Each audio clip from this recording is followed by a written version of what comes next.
वालेकुम अस्सलाम। अच्छा जी सर, बिल्कुल खामोश हो जाए। सर हमने लास्ट क्लास में एनपीवी को पढ़ना शुरू किया था और हमने उसमें ये देखा था कि एनपीवी टेक्निक आप इस्तेमाल करते हो क्या निकालने के लिए, ये चेक करने के लिए कि हमें पैसा प्रोजेक्ट में इन्वेस्ट करना चाहिए या नहीं, ऐसा है। और सर हमने ये देखा था कि अगर हमारे पास एनपीवी पॉजिटिव है तो हमें उस प्रोजेक्ट में पैसे डालने चाहिए, और जब पॉजिटिव नहीं है तो प्रोजेक्ट में पैसे नहीं डालने चाहिए, सिंपल ऐसे ही। अच्छा जी, आज हमने थोड़े से और डिफरेंट सवाल देखने। एक सवाल मैंने आपको घर से करने के लिए दिया था, वो क्लास के एंड पे करवाऊंगा, ठीक है। अच्छा, आज आखिरी क्लास है जिसमें हम सिर्फ प्रैक्टिकल पढ़ रहे हैं। अगली क्लास से क्लास के एक हाफ में हम प्रैक्टिकल पढ़ेंगे, एक हाफ में हम थ्योरी देखेंगे, ठीक है जी। शुरू करने लगा नाम लेके। अच्छा जी सर, आज हम देखने जा रहे हैं सर मेरे पास इनिशियल आउटले।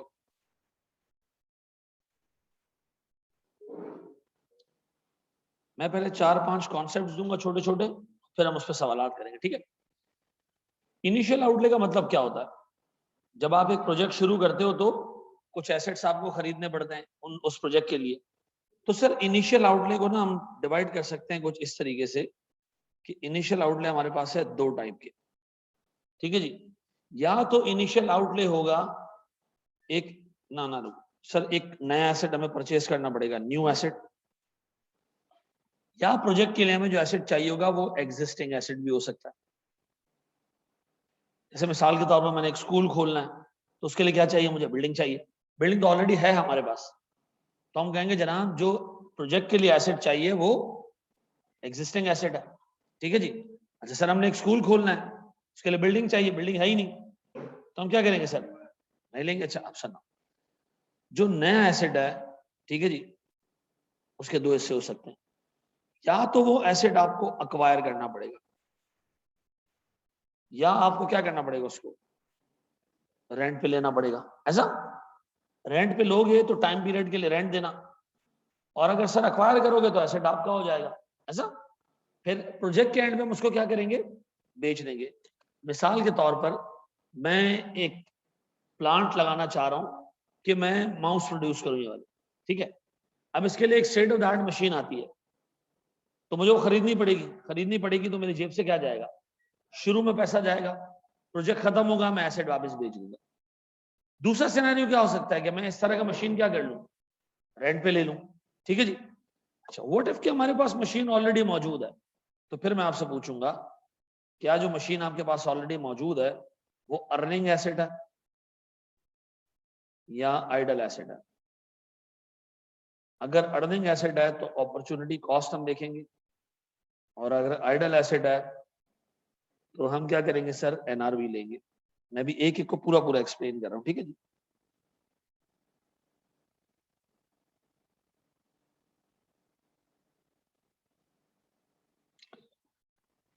पहले काम करो, उसको कॉपी कर लो, फिर एक एक केस समझा रहा हूं और एक सवाल में सब कुछ डाल रहा हूं, ठीक है जी मेरे बच्चों।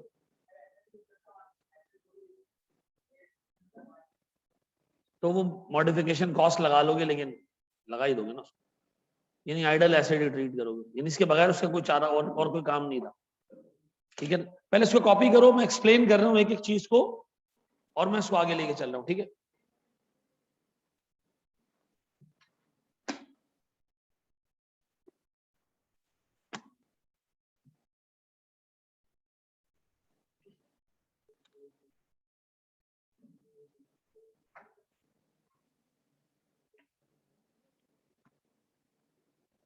जी मेरे बच्चों, करूं मैं एक्सप्लेन,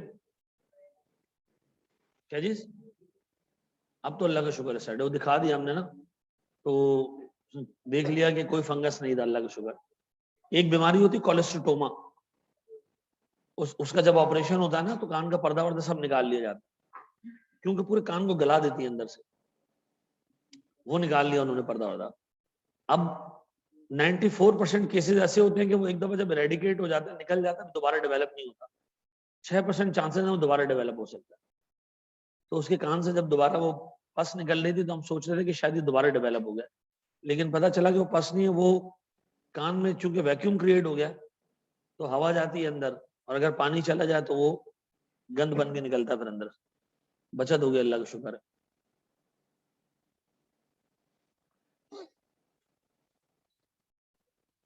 मुशर्रफ वो बन रहा है बेटा।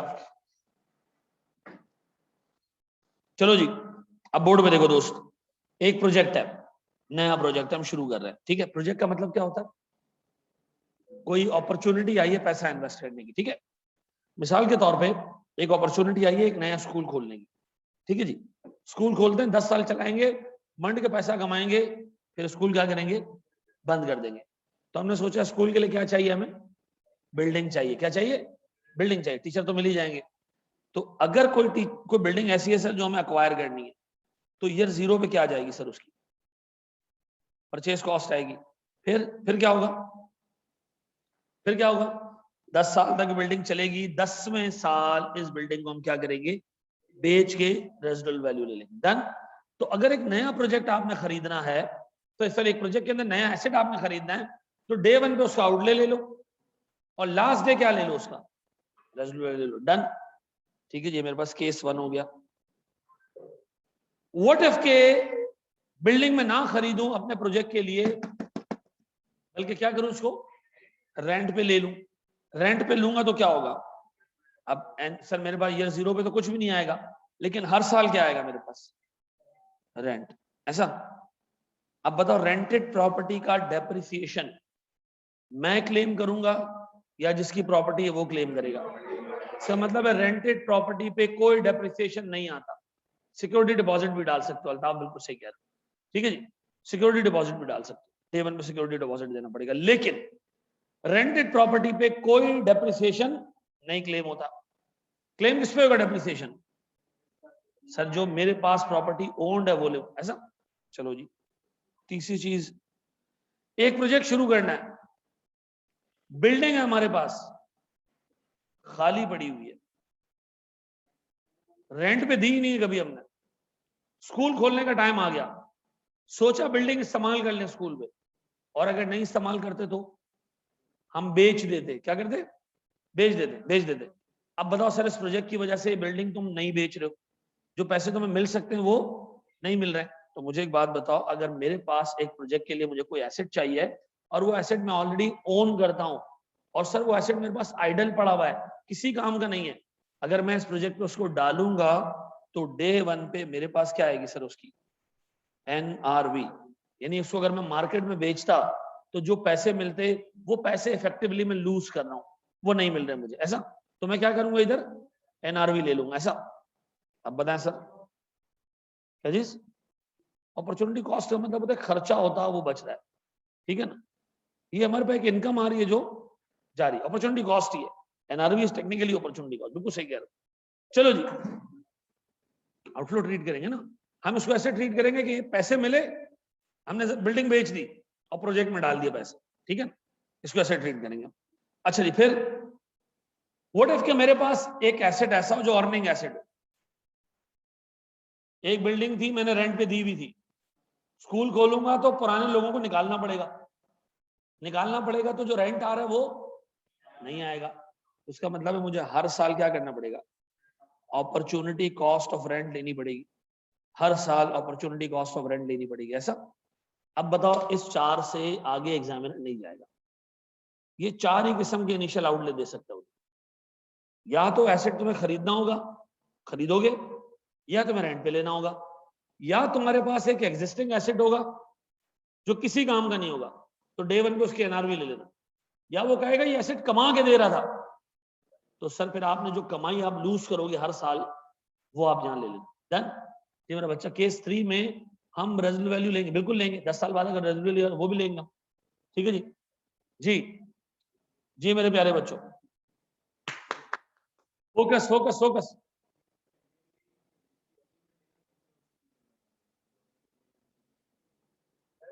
जी मेरा बच्चा,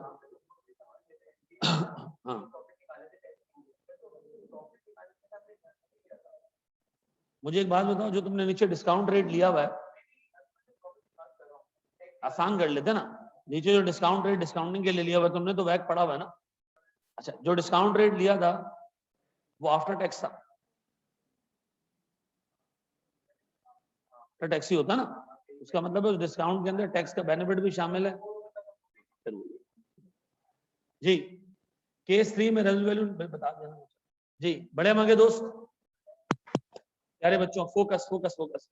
भाई जो बच्चा रिफ्रेशर का है उसको एक दफा फिर मैं एड्रेस कर रहा हूँ कि ग्रुप पे ना वैक और पोर्टफोलियो के लेक्चर्स पड़े हुए हमारे पोर्टल के ऊपर। मैंने आपसे कमेंट किया था कि वो मैं आपको दोबारा पढ़ा दूं, ठीक है, क्योंकि वो एक ऐसी चीज है जो आपने कभी पहले नहीं पढ़ी। आप उसको खुद से पढ़ना शुरू करोगे थोड़ा मुश्किल फील होगा, तो मैंने सोचा था कि मैं आपको दोबारा पढ़ा दूंगा। लेकिन अगर कोई बच्चा उसको खुद से पढ़ना चाहे तो पढ़ ले, कोई मसला नहीं है। लेकिन मैं फिर एक बात बता दूं, वो एंड में दोबारा करा देंगे, ठीक है। लेकिन अगर कोई खुद पढ़ना चाह रहा है पढ़ ले, कोई इशू वाली बात, लेकिन वो मेरी जिम्मेदारी है, ठीक है। ग्रुप पे एक पढ़ा चल रहा है, सर पढ़ा एनपीवी रहता है, ये लेक्चर कौन से आ गए, ये तो एनपीवी चल रहा था, ये कौन से लेक्चर आ गए। भाई तुम लोगों का पोर्टल एक ही है, ठीक है जी, क्लियर है, पक्का जी। रिफ्रेशर के बच्चे क्या करेंगे अब, उनका पहला टॉपिक कौन सा है, एनपीवी। उनकी आज कौन सी क्लास है, दूसरी क्लास है, दूसरी, ठीक है। इससे पहले जो क्लासेस हुई थी वो कितनी हुई हैं, बेपनाह हुई हैं, हमारा हिसाब नहीं है, ठीक है जी। सर अगर मैं उससे पहले वाली क्लासेस लूं तो ले लो, मसला नहीं है, क्या आप बाद में पढ़ाएंगे, हाँ। सर अगर मैं पहले ले लूंगा तो बाद में क्यों लूं, मर्जी है तुम्हारी, ठीक है, डन हो गया।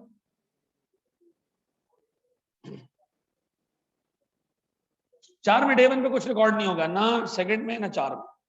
चले जी हम आगे बढ़े, हम आगे बढ़े।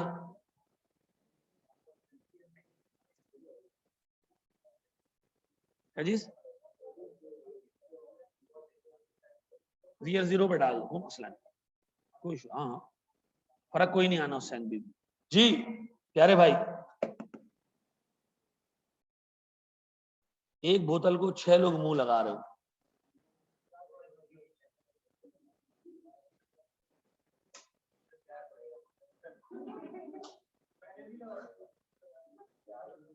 यार अल्लाह के वास्ते जी। मेरा बच्चा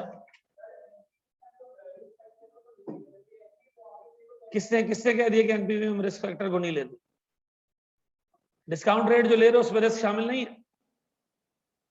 डिस्काउंट रेट जो निकलता है वो क्या सोच के निकालते हैं,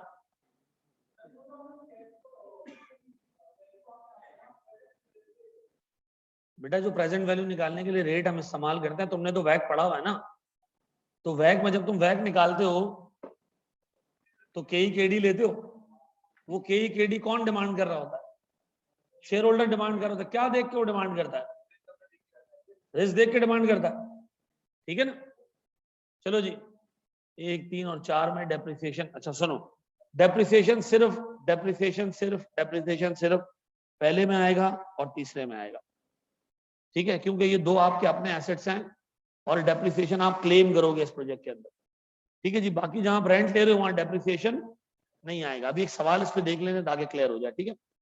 मुझे एक बात बताओ, एक सवाल में कितने टाइप के इनिशियल आउटलेज आएंगे, 4 टाइप के। या तो एसेट खरीदना पड़ेगा नया, या एसेट रेंट पे लेना पड़ेगा, ठीक है जी, या पुराना एसेट हमारे पास पड़ा है वो किसी काम का नहीं है, वो इस्तेमाल कर लेंगे, काम में ले आएंगे। अगर ये काम नहीं करते तो उसको उठा के बेच देते हम, तो टेक्निकली जो बेच के पैसे मिलते हैं वो हम फॉरगो कर रहे हैं, ठीक है जी। चौथा केस,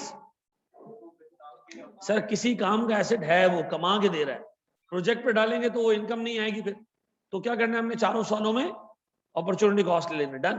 अच्छा जी सुनना प्लीज प्यारे बच्चों, एक छोटा सा कॉन्सेप्ट और गौर से सुनो।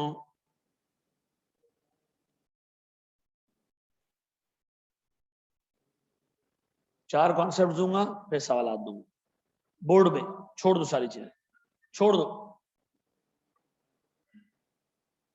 यार यहाँ आ जा, तू इधर आ जा, तू इधर आ जा बेटा, तुम यहाँ आ जाओ, ठीक है ना। देखिए एक है मेरे पास पॉइंट ऑफ डिसीजन, ठीक है, इस पॉइंट पे मैं खड़े होकर डिसीजन ले रहा हूं। कुछ खर्चा पॉइंट ऑफ डिसीजन से पहले हुआ है, कुछ खर्चा पॉइंट ऑफ डिसीजन के बाद होगा। ऐसा जो बाद होगा खर्चा, कुछ खर्चा ऐसा है जो लॉक्ड है, कुछ खर्चा ऐसा है जो सर डिस्क्रिशनरी है। गौर से सुनना, मैं समझा रहा हूं पूरा। मैंने मिसाल के तौर पर बाजवा को भेजा मुल्तान, कहां भेजा, मैंने कहा जाओ मुल्तान में देख के आओ ARTT की ब्रांच कोई खुल सकती है, फिजिबिलिटी देख के आओ। तो बाजवा गया मुल्तान, देख के आया सब कुछ, बाजवा ने एक रिपोर्ट लाके दी मुझे। क्या लाके दी? रिपोर्ट लाके दी। रिपोर्ट में बाजवा ने बताया कि एआरटीटी की ब्रांच खुल सकती है, अच्छे पैसे बन जाएंगे। हमने बाजवा को 50,000 रुपए दे दिए इस काम के। कितने दे दिए? अब बैठ के मैं डिसीजन ले रहा हूं कि मुझे ब्रांच खोलनी चाहिए या नहीं। इस पॉइंट पे बाजवा की रिपोर्ट मेरे सामने, बाजवा को मैं पैसे ऑलरेडी दे चुका हूं। अब बताओ मैं ब्रांच खोलूं या ना खोलूं? खोलूं या ना खोलूं, या खर्चा हो चुका है, क्या मुझे एनपीवी में इस खर्चे को इनकॉर्पोरेट करना चाहिए? नहीं। क्यों? क्योंकि सर अगर अगर अगर सुनो सुनो, मैं इसको एनपीवी में इनकॉर्पोरेट करूं, एनपीवी आ रही हो 40,000। कितने? 40,000। ये खर्चा कितने का है? 50,000। एनपीवी कितनी हो जाएगी? 10,000 नेगेटिव। हम क्या कहेंगे? नहीं करो, मुल्तान में ब्रांच खोलने की जरूरत नहीं है। नहीं करके तुम कितने का नुकसान होता? 50,000 का। चला के कितने का नुकसान करोगे? 10 रुपए का। ऐसा क्यों? 50,000 रुपए तो तुम ऑलरेडी पे कर चुके हो ना। अब चाहे तुम ब्रांच खोलो या ना खोलो, फर्क कोई नहीं पड़ना, 50,000 तो डूब गए। अब अगर तुम एनपीवी के डिसीजन में 50,000 रुपए को इनकॉर्पोरेट करोगे तो एनपीवी कितनी हो जाएगी? 10,000 नेगेटिव। आप कहोगे नहीं खोलो ब्रांच, जबकि आपको क्या करना चाहिए? सिर्फ इसको देख के डिसाइड करना चाहिए कि मुझे ब्रांच खोलनी चाहिए या नहीं। बताओ ब्रांच खोलूं कितने मिलेंगे? तो जो 50 का खर्चा किया था, कम से कम 50 में से 40 तो रिकवर हो जाएंगे। ब्रांच खोलूं ही ना तो 50 तो डूब गए ना। अब एक बात बताओ, मैं डिसीजन लेते हुए अगर इस 50 को इग्नोर कर दूं तो मेरी जिंदगी आसान हो जाएगी। अब सिर्फ आप इसमें देखो, एनपीवी कैलकुलेट करके देखो इस खर्चे के बगैर। अगर एनपीवी पॉजिटिव है तो प्रोजेक्ट शुरू करो, और नेगेटिव है तो, अब याद रखना ये कॉस्ट जो ऑलरेडी इनकर हो चुकी है डिसीजन लेने से पहले, एनपीवी में कभी भी ये कहलाती है संक कॉस्ट। क्या कहलाती है? डूब गई कॉस्ट, संक, गॉन। शादी का हॉल बुक कराया, दुल्हन ने मना कर दिया, अब वो बंदा कह रहा है कि पैसे नहीं दूंगा। ठीक है जी, पैसे वापस नहीं होंगे। क्या ये सर? जी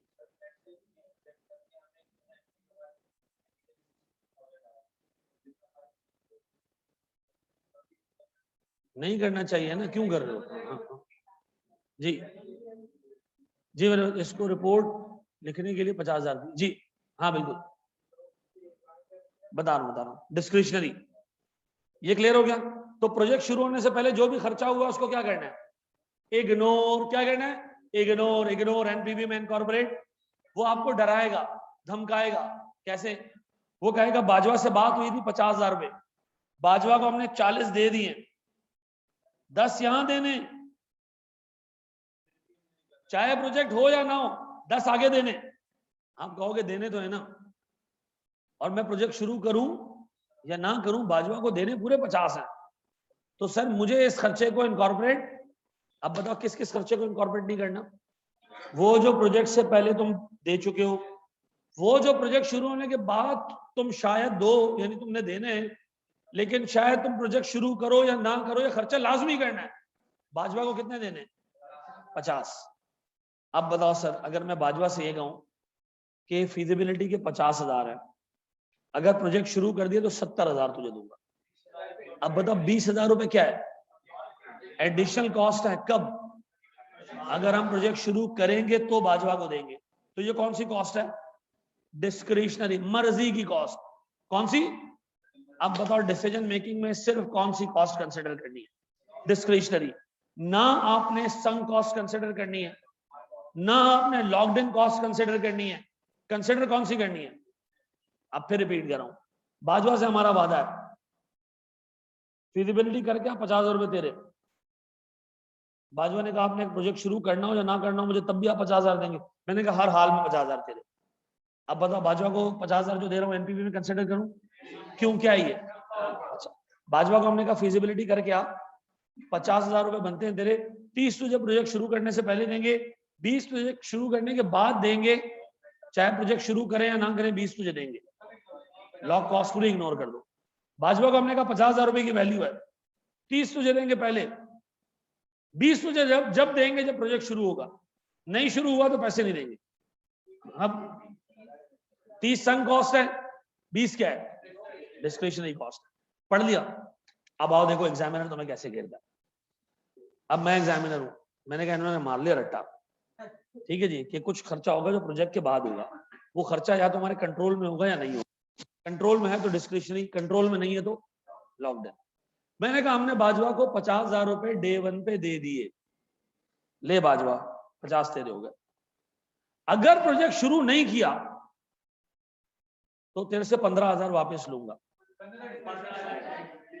इसका मतलब है 15,000 ऐसे हैं जो प्रोजेक्ट शुरू करोगे तो ही खर्चा है, अदरवाइज पैसे क्या होंगे, वापस मिल जाएंगे। तो मैनेज कर लोगे पक्का।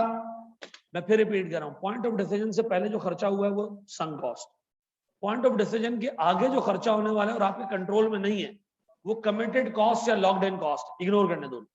लेनी कौन सी कॉस्ट है, डिस्क्रिशनरी कॉस्ट, ऐसा ये नोट कर लो।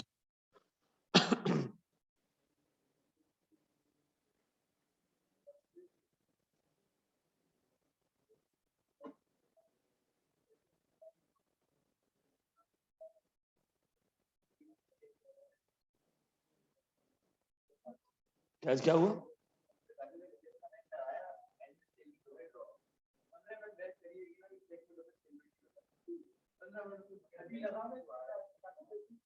मेरी 12 साल की बेटी है, आपको मैं उससे चेस खिलवा दूं, ठीक है। हाँ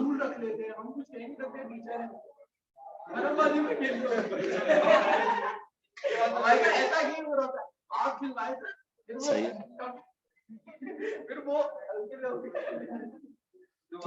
अच्छा, बदमाशी वाला रूल चल रहा है। देखो डिस्क्रिशनरी को डिफरेंशियल कॉस्ट भी कहते हैं, हाजिक बिल्कुल सही कह रहे हो। लॉ कॉस्ट को दोबारा एक्सप्लेन कर दो। सर मिसाल के तौर पर और सुनो, मैंने बाजवा को भेजा मुल्तान, जाओ बाजवा देख के आओ वहां एयरटेल की ब्रांच खुलनी चाहिए। बाजवा को मैंने कहा मैं तुम्हें दूंगा 50, 30 दूंगा प्रोजेक्ट से पहले, 20 दूंगा जब प्रोजेक्ट शुरू हो जाएगा। बाजवा ने कहा व्हाट इफ शुरू ना हो तो, मैंने कहा तुझे तब भी 20 देने ही है मैंने। अब बताओ सर हर हाल में उन्हें 20 देने चाहे प्रोजेक्ट शुरू हो या ना हो, हमारी कौन सी कॉस्ट है, लॉकड इन कॉस्ट है, सो कमिटेड कॉस्ट भी कहते हैं। जी बेटा,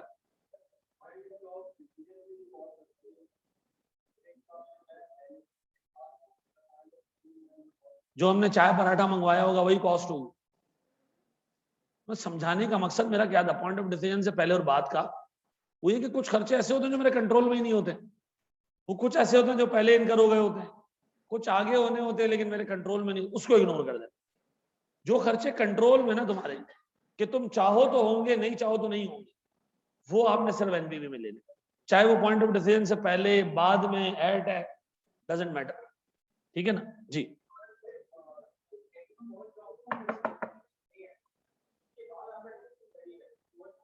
नहीं दोबारा बताओ उसकी, ठीक है।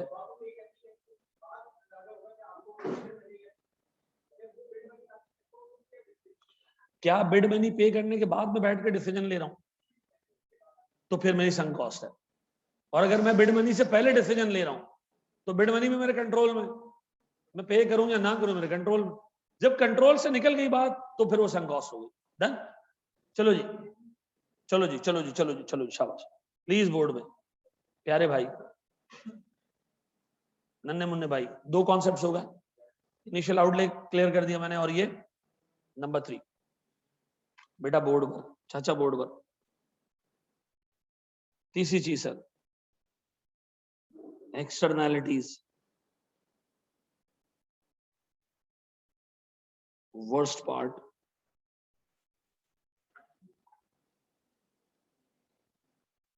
अच्छा देख लो इसका एनपीवी का लेवल और जो तुम लोगों ने एनपीवी कॉस्टिंग में पढ़ी थी उसमें फर्क है, ठीक है ना। ये थोड़ी एडवांस एनपीवी है, ठीक है, ये एडवांस है उससे, ठीक है। बजटिंग में भी ये सीन है। सुनो पहले बेटा, बिल्कुल शांति शांति चाहिए क्लास। मुल्ला प्यारा भाई यहाँ देख लो, सर एक्सटर्नैलिटीज क्या है? सुनो, मैं एक प्रोजेक्ट शुरू कर रहा हूं, गौर से सुनना। इस प्रोजेक्ट में मैं बनाऊंगा टायर्स। क्या बनाऊंगा? टायर्स बनाऊंगा, ठीक है। ऑलरेडी मेरा एक प्रोजेक्ट चल रहा है, मैं उसमें गाड़ियां बना रहा हूं, ठीक है। ये कौन सा प्रोजेक्ट है? एग्जिस्टिंग। कौन सा? ये कौन सा प्रोजेक्ट है? न्यू। गाड़ियां बनाते हो तो बगैर टायरों की बनाते हो? नहीं, हम टायर मार्केट से परचेज करते हैं। सालाना जब हम टायर परचेज करते हैं, 1 लाख टायर परचेज होते हैं। कितनी गाड़ियां बनती होंगी इससे? 50,000 ना। मोटरसाइकिल बना लो ना, 25 गाड़ियां बनती हैं। सुनो, 4 टायर होना अल्लाह के वास्ते। बहुत सारे लोगों को पेपर में जाके ये पता चला, पेपर के से बाहर निकलने के बाद, कि वो पेपर में गुड़िया बनानी थी और एक आंख की कॉस्ट थी $54 या $0.54। तो पता होना चाहिए कि एक गुड़िया में 2 आंखें डलती हैं, ठीक है ना। ये वहां पता ही नहीं था। और इससे जबरदस्त सीन हुआ पेपर में, उसने कहा हम चालिया के रैपर बना रहे हैं। एक रैपर की साइज है तकरीबन कोई 2.5 सेंटीमीटर। अब ये पता होना चाहिए था कि चालिया के दोनों साइड पे रैपर लगता है। चालिया के दोनों साइडों पे रैपर लगता है, तो 2.5 का मतलब है 5। एक साइड ग्लू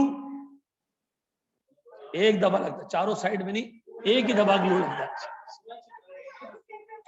तो ग्लू तो एक ही दफा लगेगा ना यार, ठीक है। ग्लू भी 2 दफा लग रहा है, एक ही दफा लग रहा है। चलो जी सुनो, ये पेपर में सोचना पड़ता है और दिमाग हाजिर रखना।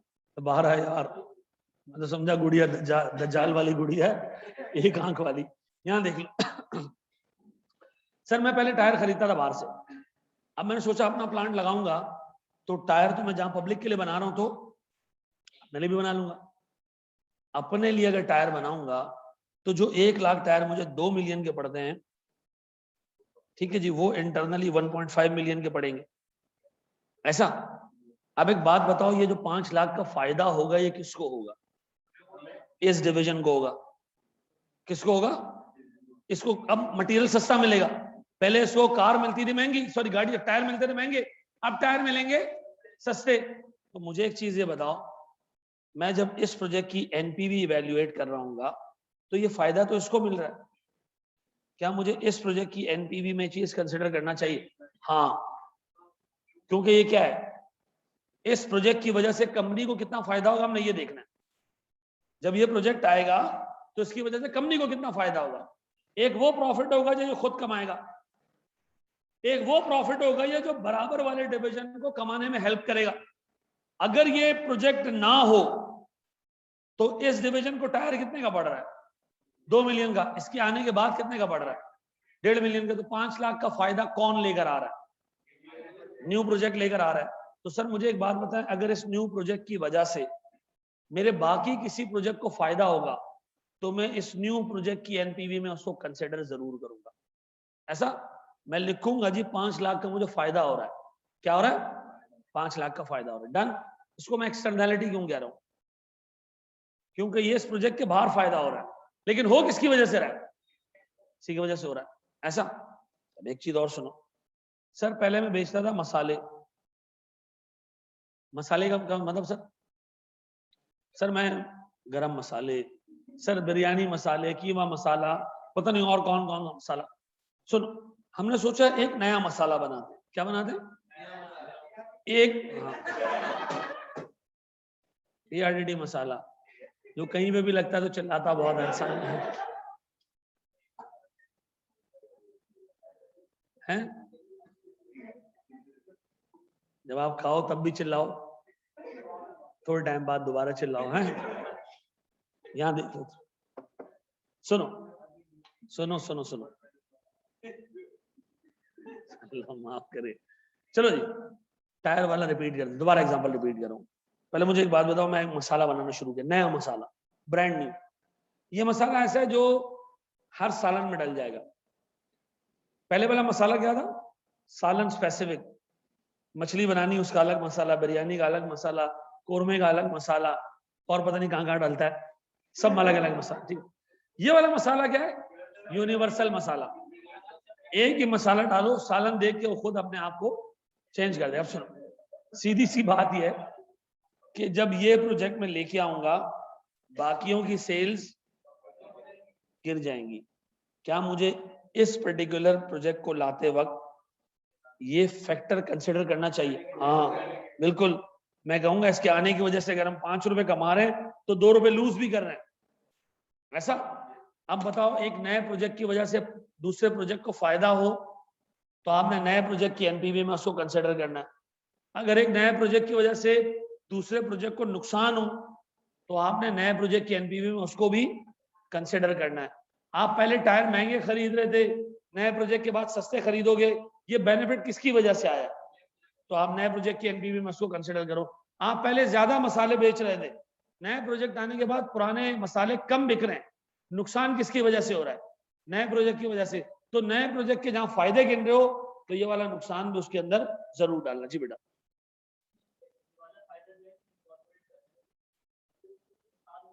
किसको नुकसान हो रहा है? अगर बाहर बेच सकते होते तो फिर तो मामला ही खत्म हो जाता ना।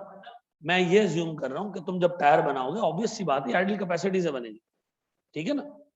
ये वो टायर होंगे जो बारम से कस्टमर नहीं खरीद रहा। अच्छा मुझे बताओ, कितनी सीटें पीछे खाली पड़ी है? मेरा कहने का ये है कि मतलब जो कार्ड्स हैं उनकी कॉस्ट तो कम हो जाएगी, लेकिन जो मतलब अगर आप पर्सनली इसको इस वाले प्रोजेक्ट को देखें तो इसमें तो जो 5 लाख का फायदा हो रहा है तो 5 लाख का नुकसान। मैं इसको एक्सप्लेन ही कर रहा हूँ बेटा।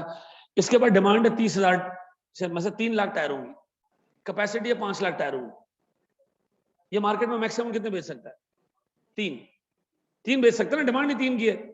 अब बताओ 3 बनाने के बाद भी इसके बाद 2 लाख टायर की कैपेसिटी मौजूद है, बराबर वाला मांगेगा तो मैं किस कैपेसिटी से बना के दूंगा? अब मैं ये नहीं कह सकता कि ये इसको बेचूंगा तो मुझे नुकसान होगा, मुझे कोई नुकसान नहीं। नुकसान कब होगा? जब बाहर वालों की डिमांड रोक के मैं उसको दूं, फिर तुम्हारी बात वैलिड है, ठीक है। चलो जी, बड़े मांगे दोस्त। अब आप सवाल देखें इसके ऊपर। 3 कॉन्सेप्ट मैंने आपको दे दिए, किसके? इनिशियल आउटले के, संक कॉस्ट के, और एक्सटर्नैलिटीज के। चौथा भी कॉन्सेप्ट दे दूं फिर सवाल करा दूं, हैं? थ्योरी तो नहीं हो जाएगी। टायर वाली एग्जांपल रिपीट कर दें। सर हमारा पुराना डिवीजन टायर मार्केट से महंगा खरीदता था, हम एक नया प्रोजेक्ट शुरू कर रहे हैं, ठीक है जी, जिसमें हम टायर मार्केट के लिए भी बनाएंगे, तो अपने प्रोजेक्ट को भी टायर दे देंगे, अपने कार वाले प्रोजेक्ट को भी टायर दे देंगे। ये टायर हम सस्ते बेचेंगे इसको, इस पर्टिकुलर डिवीजन की कॉस्ट सेव हो जाएगी। तो मुझे पता है कॉस्ट की सेविंग कंपनी के लिए फायदा है, तो बताओ नए प्रोजेक्ट की एनपीवी में उसको कंसिडर करना चाहिए। हाँ, 2 फायदा किसी और प्रोजेक्ट को हो रहा है, लेकिन अल्टीमेटली फायदा हो किसको रहा है? कंपनी को हो रहा है। तो हम क्या करेंगे सर, इसको जरूर कंसिडर करेंगे। ऐसा साथ मलिक, क्लियर हो गया बेटा? बिल्कुल सही कह रहे हो, जवाब बिल्कुल सही कह रहे हो बेटा। चलो जी, बढ़े हम आगे।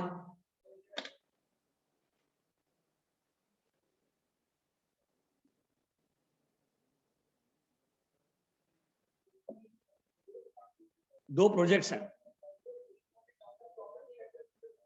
हाँ, आपस में ट्रेड करें ना।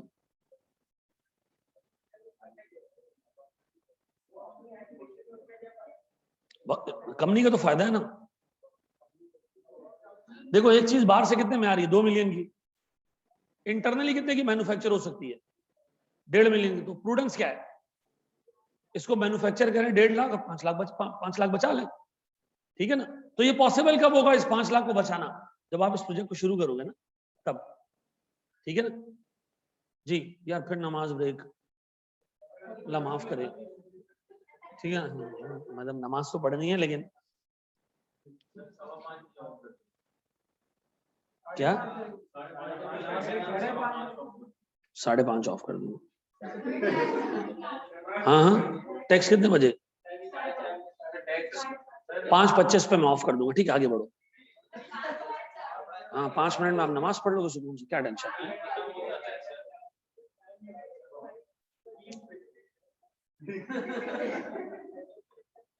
सुनो जी, बड़े चौथा केस देखें। अच्छा इसे सुनना प्लीज। हाँ, ये चौथा केस आप सबको आता होगा, सिर्फ रिकॉल कर रहा हूं ताकि चीजें याद आ जाए। एक प्रोजेक्ट के लिए मैंने खरीदी एक मशीन, गौर से सुनना।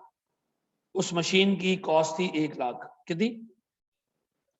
एग्जामिनर ने कहा इसकी रेजोल्यूट वैल्यू है 30,000 रुपए। कितने? इस एसेट की लाइफ 4 साल है। कितने साल? 4 साल। गौर से सुनना बेटा, 4 साल है। सर मेरे पास डेप्रिसिएशन, गौर से सुनना, एग्जामिनर तुम्हें यहां बड़ा जलील करेगा। डेप्रिसिएशन 2 टाइप के हैं। एक जो कंपनी बुक कर रही है अकाउंटिंग में, वो है स्ट्रेट लाइन। दूसरा टैक्स वाला आपको अलाउ कर रहा है डिमिनिशिंग बैलेंस पे 20%। मुझे बताओ, मैं जो टैक्स की वर्किंग यूज करूंगा एनपीवी कैलकुलेट करते हुए, वो कंपनी की वर्किंग यूज करूंगा या टैक्स वाले की? याद रखना, हमने चूंकि टैक्सेबल प्रॉफिट कैलकुलेट करना है, तो कंपनी का डेप्रिसिएशन हमारे लिए क्या है? इररेलेवेंट है। हम कहेंगे भाई भाड़ में जाओ, जिस तरह तुम डेप्रिसिएशन करते हो करो, ये तुम्हारा अकाउंटिंग रिकॉर्ड का मसला है, मेरे एनपीवी का मसला नहीं है। अगर कंपनी ने अपने ऑलरेडी डेप्रिसिएशन बुक किया हुआ तो हमें क्या करना पड़ेगा? उसको रिवर्स करके टैक्स डेप्रिसिएशन डालना पड़ेगा। बेटा एनपीवी का सवाल मुश्किल आएगा, पहले बता रहा हूं, ठीक है?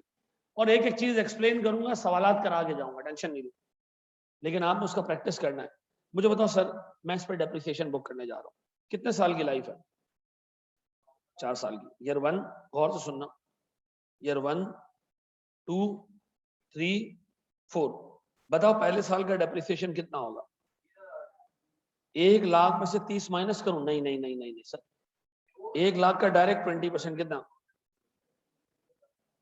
20,000। बोर्ड पे, बोर्ड पे, बोर्ड पे, बोर्ड पे बताओ एसेट है कितने का? एंड में बिकेगा कितने का?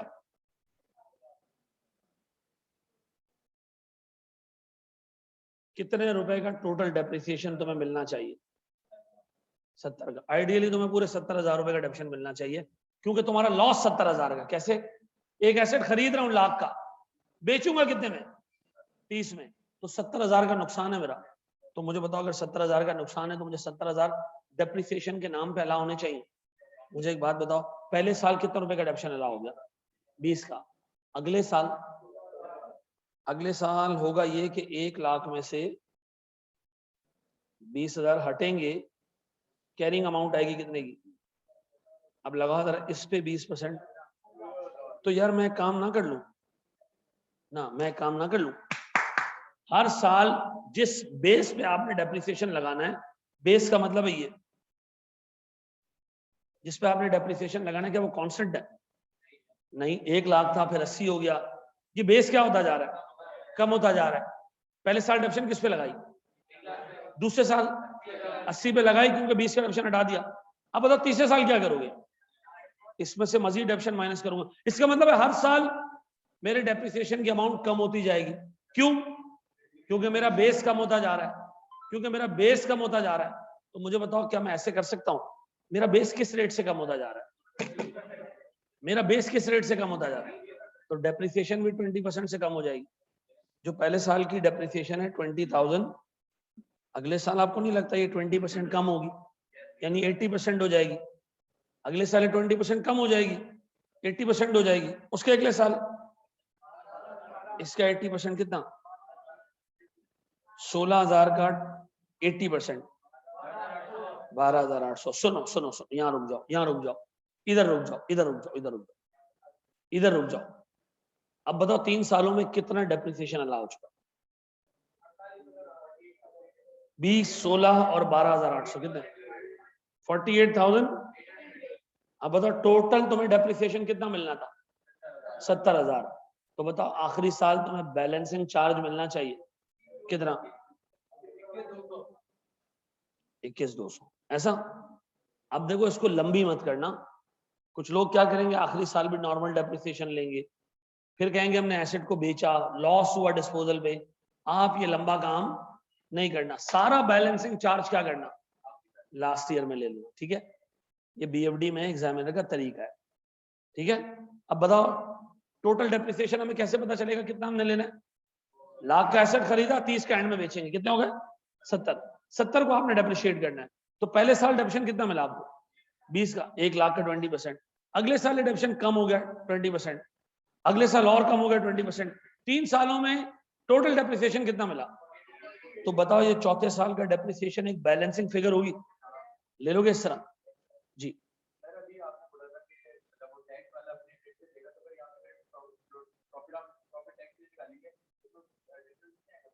आने दो, हमने टैक्स इस पे पे करना है, काउंटिंग प्रॉफिट पे थोड़ी पे करना है। हाँ हाँ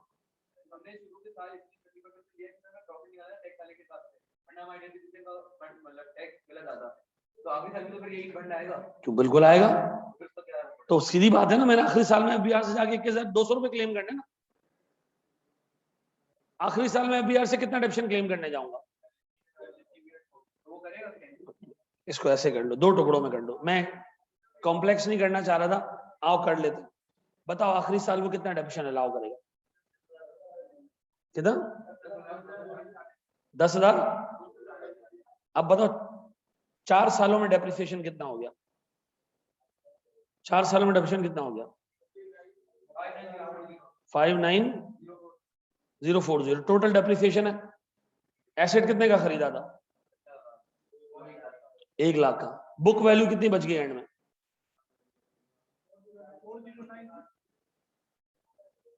ये बुक वैल्यू बच गई 4 साल बाद। लंबी कर रहे हैं हम, कितने में बेचेंगे इसको? लॉस ऑन डिस्पोजल आ जाएगा कितने का? 10। आप इन दोनों को ऐड करें, वो पुरानी वाली फिगर ही आ जाएगी। आ रहा है? कितना था वो? तो जिंदगी आसान क्यों ना रखें? 2 टुकड़ों में निकालने की जरूरत नहीं है, ठीक है जी। 2 टुकड़ों में निकालने की जरूरत ही नहीं। आप आखिरी साल बैलेंसिंग चार्ज ले लो। लोग पहले काम करते हैं, डेप्शन निकालते हैं, फिर लॉस ऑन डिस्पोजल कैलकुलेट करते हैं, फिर वो आगे प्लग इन करते हैं।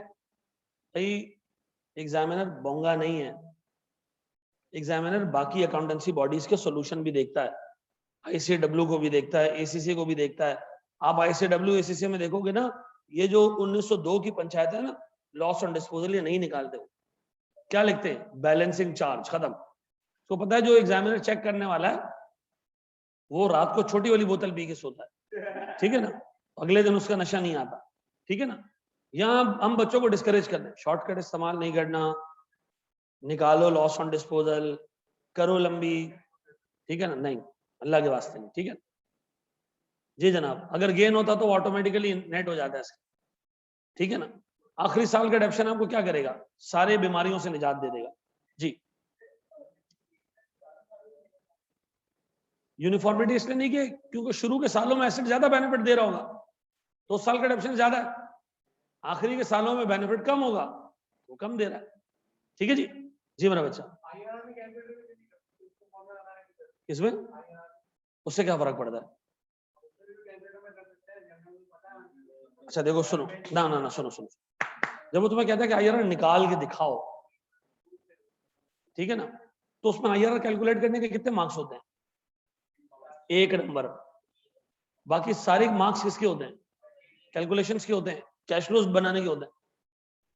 वहां आप दिखा दो उसको फिर भी, लेकिन याद रखना वैक निकाल रहे हो तो उसमें मैंने तुम लोगों को कहा था कि आप आईआरआर कैलकुलेट करने की जरूरत नहीं, कैलकुलेटर में निकाल लो यार, ठीक है ना। मतलब आपको काम ही नहीं करो, सिर्फ कैलकुलेटर का जवाब लिख दो, तो फिर कैलकुलेटर लेके एग्जामिनर के घर चले जाओ, उसको एक्सप्लेन भी ज्यादा अच्छे से कर पाओगे। बड़े हम आगे, चलो जी, अभी तक हमने सिर्फ थ्योरी पढ़ी, बोर्ड में दोस्त प्यारे भाई, बड़े हम आगे। अब आओ जरा दोस्त, हम एक सवाल सॉल्व करें सर, शाबाश। प्यारे बच्चों प्लीज बोर्ड में, प्यारे बच्चों, सामने अच्छा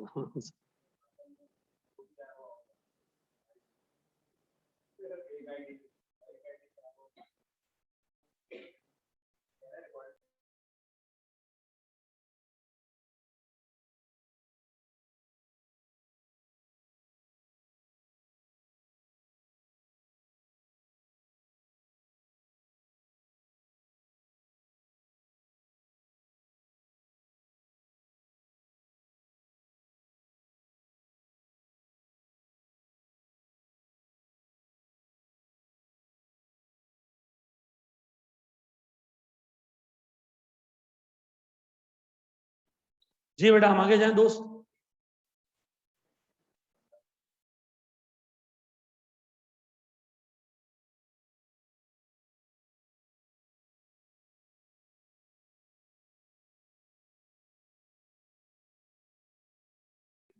जी बड़े माँ के दोस्त, नहीं बेटा वो बंद हो गई थी वो। चलो जी, बड़े माँ के दोस्त, चलो जी मैं आपको दे रहा हूँ 2 मिनट, जितनी हमने चीजें कवर की है पढ़ो, ताकि मैं फिर उस पर सवाल पूछ लूँ आपसे कुछ। शाबाश।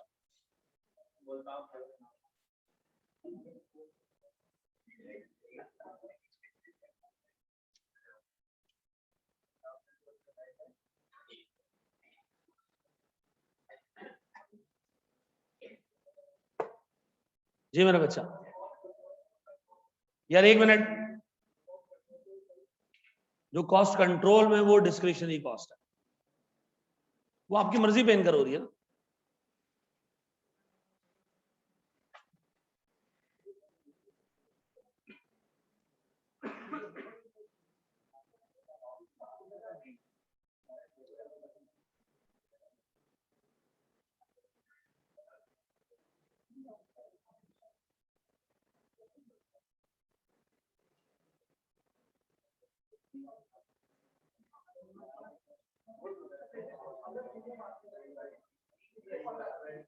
प्यारे भाई अल्लाह के वास्ते बिल्कुल चुप,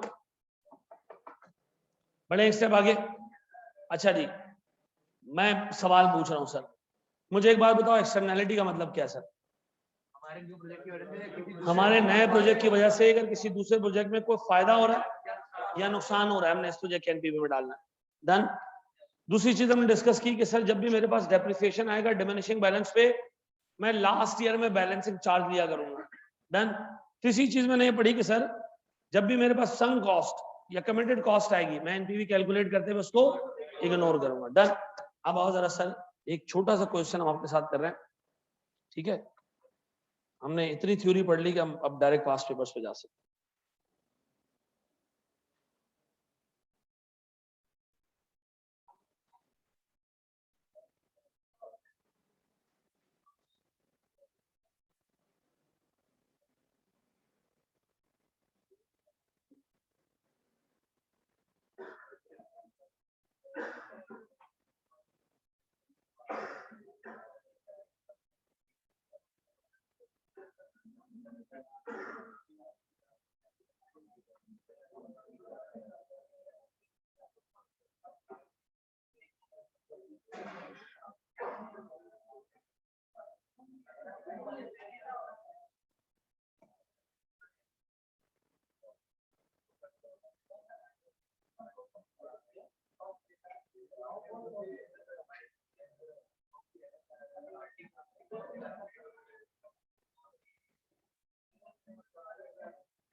यार मेरे बच्चों अल्लाह के वास्ते,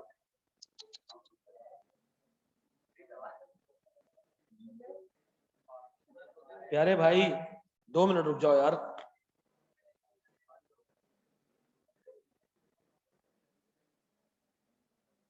बहुत ही बच्चों वाला एक सवाल दे रहा हूं,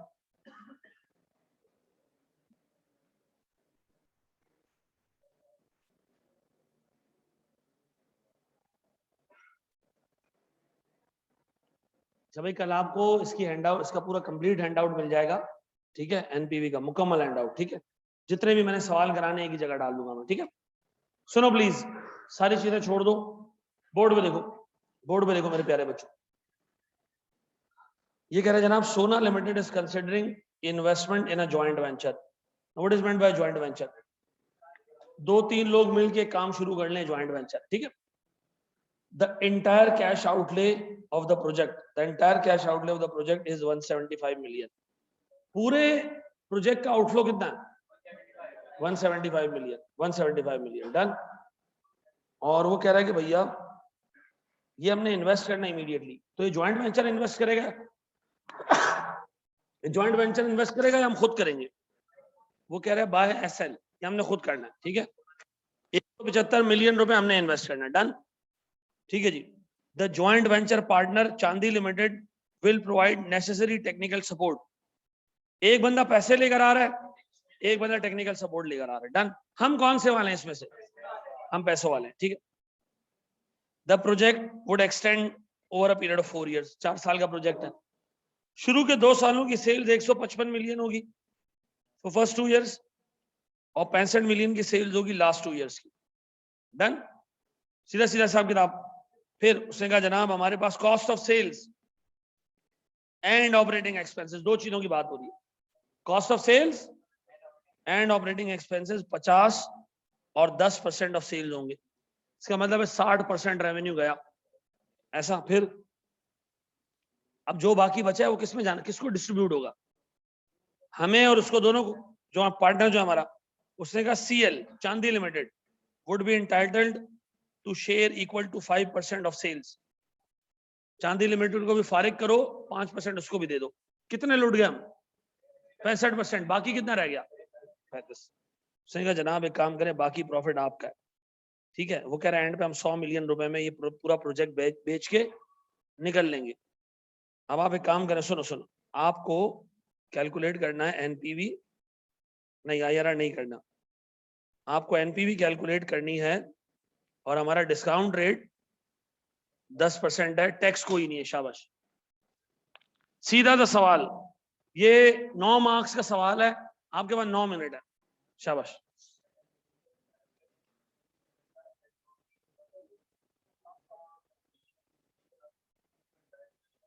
तो ये टोटल इनिशियल आउटले।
हाँ जी, 100 मिलियन वापस दिया है।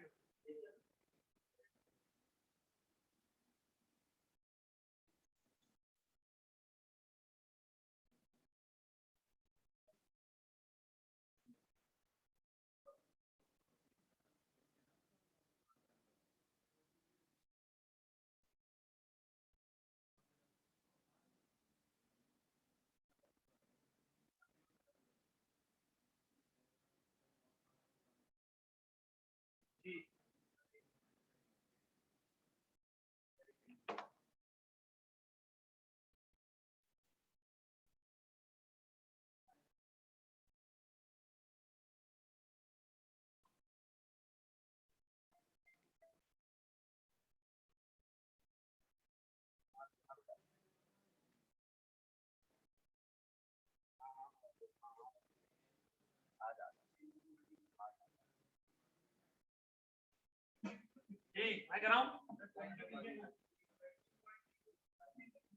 20.085 पॉजिटिव। मैं कराऊं? अच्छा बेटा, ये हल्के हल्के सवाल नहीं, अब थोड़े थोड़े बारी पे लेकर आ रहा हूँ, ठीक है? लेकिन है ये पास पेपर भारी है।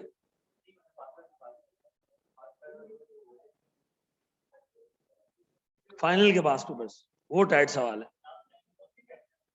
हाँ हाँ, अभी तो खैर उसको लाइसेंस मिल गया ना, लेवल 2। पहले तो लेवल 1 होता था, उसके बाद वो थोड़ा आसरा करता था। अब तो उसने कहा भाई अब तो मेरे पास इन्फ्लेशन नहीं, आगे बहुत सारी चीजें हैं, ठीक है ना? हाँ भाई, इस दफा तो हॉस्पिटल खोलेंगे हम पूरा, ठीक है ना? उसके अंदर 5 बिजनेस चल रहे होंगे, 30। हाँ भाई, वो कहता है हॉस्पिटल है, उसमें 5 बिजनेस चल रहे हैं, रेडियोलॉजी अलग है, ओपीडी अलग है। सवाल बताता हूँ तुम्हें, बीएफडी का सवाल है, तबीयत से। चलो जी, सर आए जरा, इसको मैं करवा रहा हूँ। मुझे सबसे पहले एक बात बताओ मेरे प्यारे बच्चों, बोर्ड में सबसे पहले एक बात बताओ, इनिशियल आउटले लेना कितने का? 175। सेल्स 2 सालों में 155, और फिर सर मेरे पास कॉस्ट ऑफ सेल्स 50%, कितना?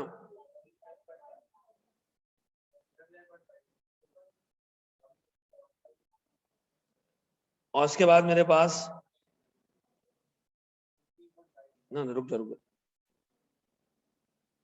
फिर ऑपरेटिंग एक्सपेंसेस 10%,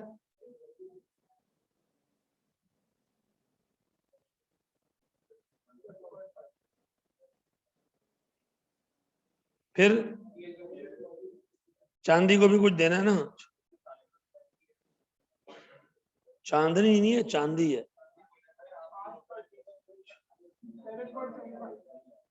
कितना?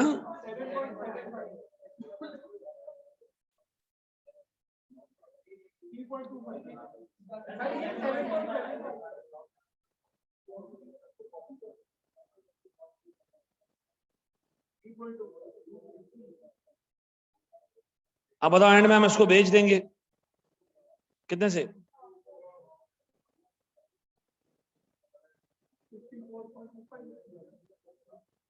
175 हो गया ना आराम से? बहुत सिंपल सा क्वेश्चन था। अब एक चीज में सवाल में ऐड करता जाऊंगा। क्या? 84.25। अगला वाला मैं खुद कर लूंगा।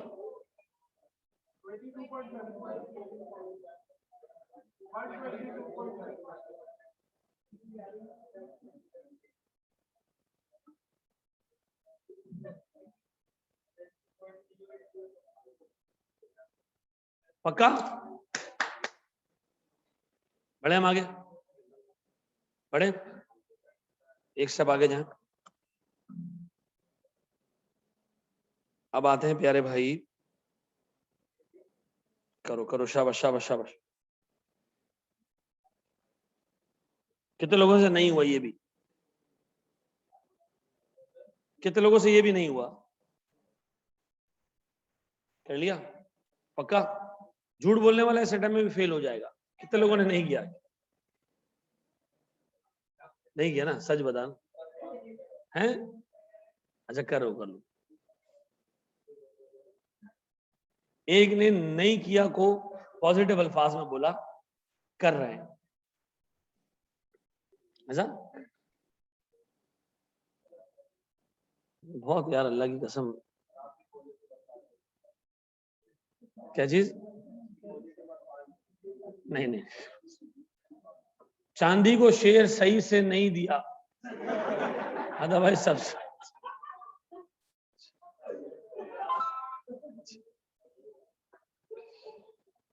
कोई मसला नहीं, खैर है।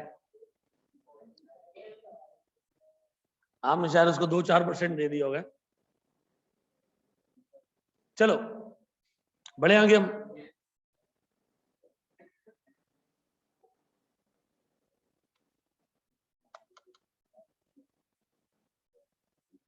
बढ़े दोस्त।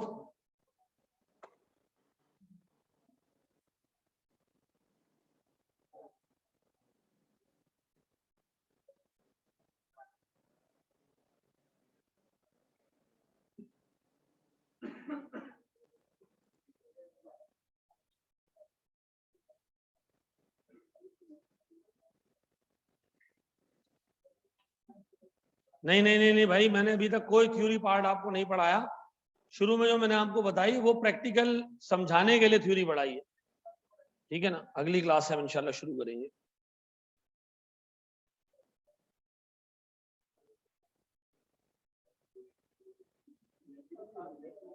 अच्छा, एक जैसे इसकी इसकी मैं 1 सेकंड 2 मिनट यार,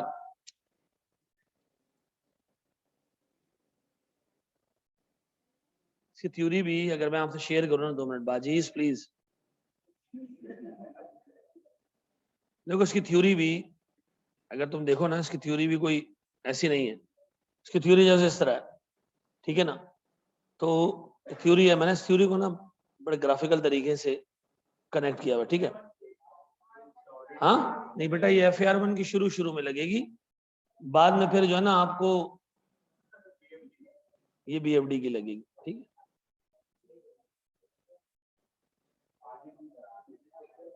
सारा थ्योरी है।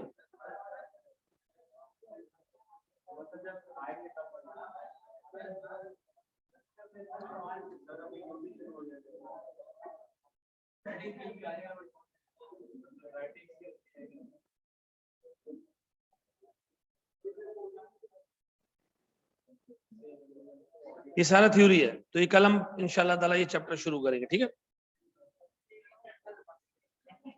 हैं नहीं, बाकी मैंने उस पे बना दिया ना, क्या नाम है अपना, जो नहीं क्या कहते हैं उसको, PPT पे बना दिया ना, ठीक है ना। PPT पे बना रहे हो, ज़ैफा लगा हुआ, लिख के दे दिया उसको। चलो जी।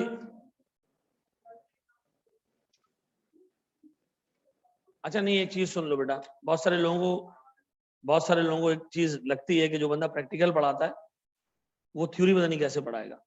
कल मुझे एक बच्चे ने फोन किया कि सर वो मैं लाहौर से हूँ और लाहौर में एक थ्योरी के टीचर है, BM के बड़े अच्छे टीचर हैं, उनसे हम प्रैक्टिकल में डर रहे हैं।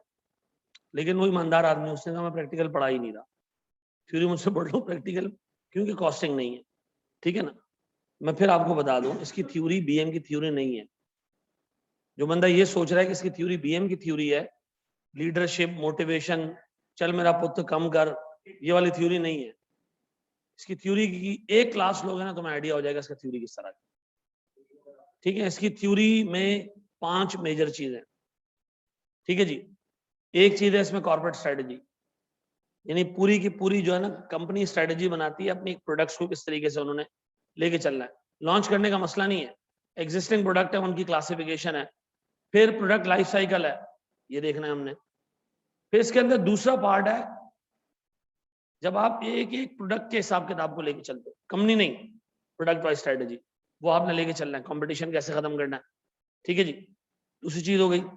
तीसरी चीज इसके अंदर है वर्किंग कैपिटल की थ्योरी, जो आपके सामने यहाँ रखी हुई है। चौथी चीज इसमें है 5 चैप्टर्स IT के, किसके, अब वो किसी का बाप भी BM में नहीं पढ़ाता, ठीक है ना, वो ऑडिट के IT के चैप्टर्स है, ठीक है ना। नहीं नहीं, हम खुद पढ़ाएंगे ना इमरान, खुद पढ़ाएंगे, फिर ऑनलाइन वाले पढ़ नहीं पाएंगे, हैं, ठीक है ना। तो सुकून से रहो बेटा, ठीक है ना। मुश्किल लग रही है, मुश्किल है नहीं, रिपोर्टिंग के लिए मुश्किल हो रही है। तो मैं वैसे सोचा था मैं थ्योरी जो है ना वो बाद में करा दूंगा, मुझे पता था कि तशवीश लेके लोग आएंगे, क्या शुरू में प्रैक्टिकल चलेगा, बाद में पता नहीं थ्योरी चले नहीं चले, तो मैं इसलिए साथ साथ पढ़ाऊंगा, ठीक है, ताकि आप जरा सा सुकून में रहो, ठीक है जी। बोर्ड पे देखना दोस्त, छोड़ दो सारी चीजें। हाँ हाँ,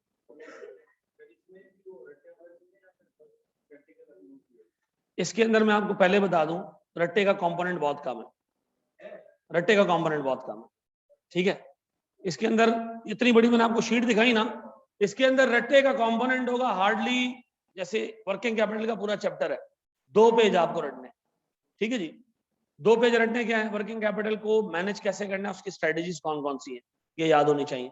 वो स्ट्रेटेजी तुमने अप्लाई करनी है, वो सिनेरियो देगा, बताओ कंपनी कौन सी स्ट्रेटेजी यूज कर रही है, आइडेंटिफाई करो और कंपनी को सजेस्ट करो कि कौन सी स्ट्रेटेजी इस्तेमाल होनी चाहिए, ठीक है ना। इसकी मैं फिर बता दूं, थ्योरी BM की तरह नहीं है। लीडरशिप के बेनिफिट्स बताएं, 4 टाइप के लीडर बताएं, खूंखार लीडर, डरपोक लीडर, साथ मिला के चलने वाला, दूर रख के चलने वाला, ठीक है ना, ये नहीं है।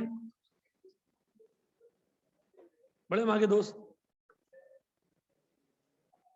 एक क्लास में थ्योरी, एक में प्रैक्टिकल। चलो कोई मसला नहीं। चलो जी सुने दोस्त, सुनो, ये कह रहे जनाब, diamond limited is considering to set up a plant for the production of a single product X49। एक प्रोडक्ट है X49, ये हमने बनाना है। उसके लिए हम क्या लगाने जा रहे हैं? क्या लगाने जा रहे हैं? प्लांट। इसका मतलब है खर्चा करेंगे, हम नया एसेट परचेज करेंगे। Done. The cost of the plant amounting to ₹160 million would be payable in advance. अगर यहां लिखा होता कि आधे पैसे शुरू में देने, आधे 2 साल बाद देने, तो बताओ फिर मैं क्या करता? नहीं, आधे अभी देता, आधे 2 साल बाद रख देता, कोई फर्क नहीं पड़ता। ठीक है जी। तो sir this includes installation and commissioning of plant. ठीक है जी, कोई मसले वाली बात नहीं है। गौर से देखो, वर्किंग कैपिटल जो कि अभी आप थोड़े टाइम में पढ़ोगे, सर उसके लिए 20 मिलियन रुपए चाहिए। कितने? अच्छा गौर से सुनो, गौर सुनो, सुनो मेरी बात सुनो, सारी चीजें छोड़ दो। आप टेक्निकली अज्यूम करना ये working capital technically raw material है। क्या? आपने 20 मिलियन का रॉ मटेरियल लेना है, फिर क्या करना है? प्रोडक्शन कर देनी है। रॉ मटेरियल खत्म हो जाएगा, प्रोडक्शन होने के बाद क्या होगा? पैसे आ जाएंगे, हम दोबारा रॉ मटेरियल ले लेंगे, फिर हम उसको खत्म करेंगे, फिर हम दोबारा रॉ मटेरियल ले लेंगे, फिर हम उसको खत्म करेंगे, दोबारा रॉ मटेरियल ले लेंगे। हर वक्त कंपनी के पास रॉ मटेरियल मौजूद होगा। लगभग एवरेज बेसिस पे कितने का? 5 साल जब खत्म होंगे तो आखिर में ये जो पैसे बिके होंगे ना, ये पैसे हमारी जेब में होंगे। ठीक है, या 20 मिलियन का मटेरियल हमारे पास मौजूद होगा, हम इसको क्या करेंगे? एंड में बेच देंगे। ठीक है जी। तो मुझे एक बात बताओ, ये 20 मिलियन जो शुरू में जा रहे हैं हमारे पास से, पूरे 20 मिलियन एंड में वापस आएंगे? ये हमारा क्या है जनाब? एक असम्पशन है। डन। वर्किंग कैपिटल शुरू में इन्वेस्ट होता है, एंड में पूरा पूरा रिकवर हो जाता है। ऐसा अगर ज्यादा रिकवर हुआ तो इनकम है, इनकम पे क्या लगेगा? टैक्स लगेगा। कम रिकवर हुआ, लॉस है, लॉस पे टैक्स सेविंग्स मिलेगी। तो ये याद रखना, ये पेपर में करता है वो। ठीक है जी। DL intends to sell X49 at cost plus 25%। कितने पे बेचूंगा मेरे बच्चों में? सर जो भी कॉस्ट है ना, उस पर 25% ऐड कर दूंगा। क्या यहां लिखा है कि कॉस्ट में कोई चीज शामिल है या नहीं? नहीं, आगे क्या लिखा है? Cost does not include depreciation. मैंने कहा या अल्लाह तेरा शुक्र है डेप्रिसिएशन है नहीं। ठीक है जी। उससे कहा पहले आप कॉस्ट निकालो अदर देन डेप्रिसिएशन, उस पर आप क्या करो? 25% का मार्कअप रखो। और अच्छा आप सुनो, sales for the first year, क्या यहां लिखा है कि सेल्स, या ये लिखा है sales for the first year? जब क्लियरली उसने बता दिया कि पहले साल की सेल्स 300 मिलियन है, तो क्या पहले साल पे इन्फ्लेशन लगेगा? नहीं, उससे क्लियरली पहले साल की फिगर दे दी ना तुम्हें कि पहले साल की सेल्स कितनी है? 300 मिलियन। सुनो सुनो सुनो सुनो सुनो, ये जो 300 मिलियन है प्यारे बच्चों, जो पूरी सेल्स है हमारी 300 मिलियन की, इसमें प्रॉफिट और कॉस्ट दोनों शामिल है। ऐसा तो मैं इसमें से कॉस्ट निकाल सकता हूं कैसे? 300 डिवाइडेड बाय 100,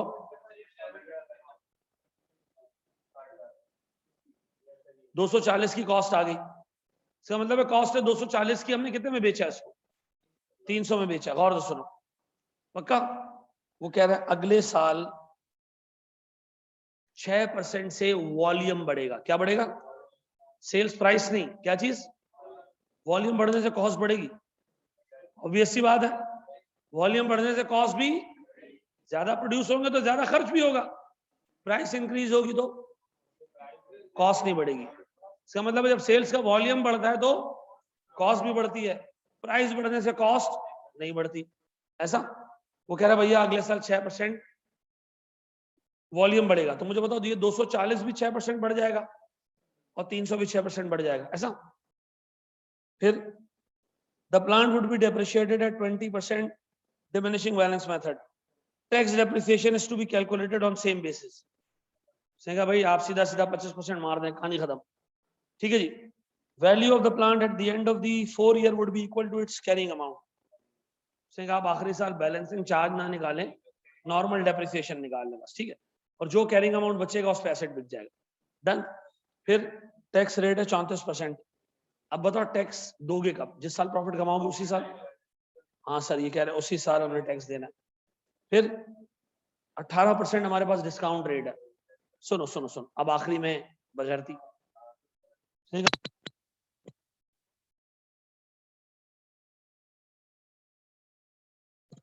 इंक्रीज होने किससे, 6% से इंक्रीज होने किसकी वजह से, वॉल्यूम की वजह से।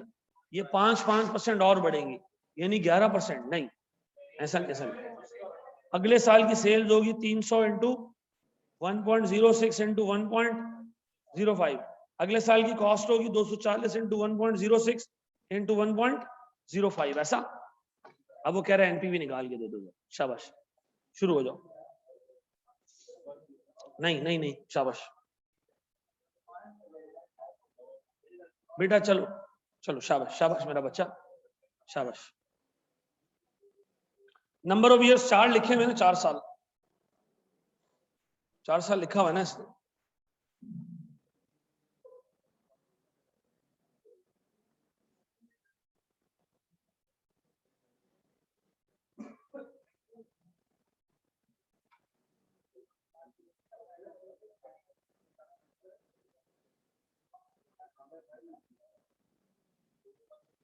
जी भाई, क्या प्रॉफिट निकालेंगे? हाँ, याद रखना वर्किंग कैपिटल प्रॉफिट में नहीं आएगा, ठीक है जी। वापस सेटबैक भी करेंगे डेप्रिसिएशन जी।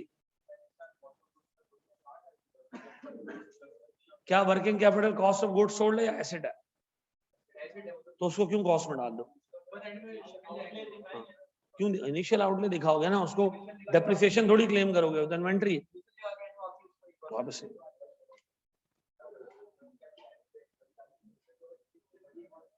वो प्रॉफिट होगा।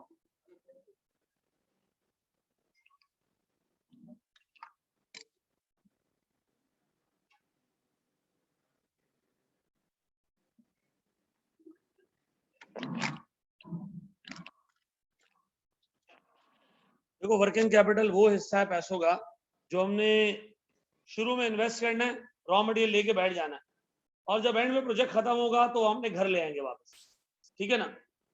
कल हमने इसका पूरा चैप्टर स्टार्ट करना है, ठीक है। तो तुम्हें और ज्यादा क्लियर हो जाएगा कि वर्किंग कैपिटल सिर्फ इन्वेंट्री नहीं और बहुत सारी चीजें भी है।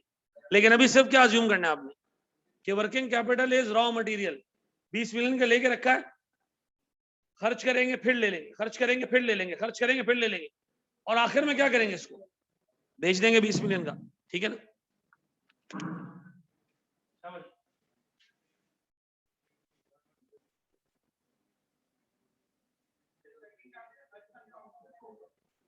ये जीरो का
जी प्यारे भाई,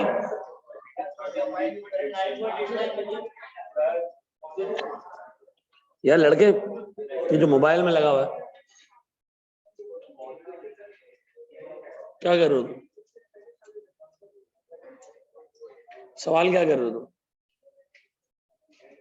कर लिया तुमने? तो बैठ के कर क्या रहे हो तुम?